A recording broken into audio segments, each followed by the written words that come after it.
ಯಾರಿಗಾಗಿ ಪ್ರೀತಿಸುತ್ತೀವೋ ಅವರೇ ನಮ್ಮೂರು. ಅನುರಾಗ ಒಂದು ಹಾಲು ಬೆಳದಿಂಗಳು, ಅಂತರಂಗ ಒಂದು ಅಮೃತ ಮಹಲು.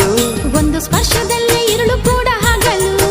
ಇದೆ ಪ್ರೇಮಿಗಳ ಜೀವನದ ತಿರುಳು. ಒಂದು ಕೋಟಿ ಜನ್ಮ ಬಂದರೂ ನಾನೇ ನಿಂಗೆ ಅಂಕಿತ. ಸಾವಿರ ಕನಸಿನ ಸುಂದರ ಪದಗಳ ಹಾಡುವ ಸಮಯವಿದು.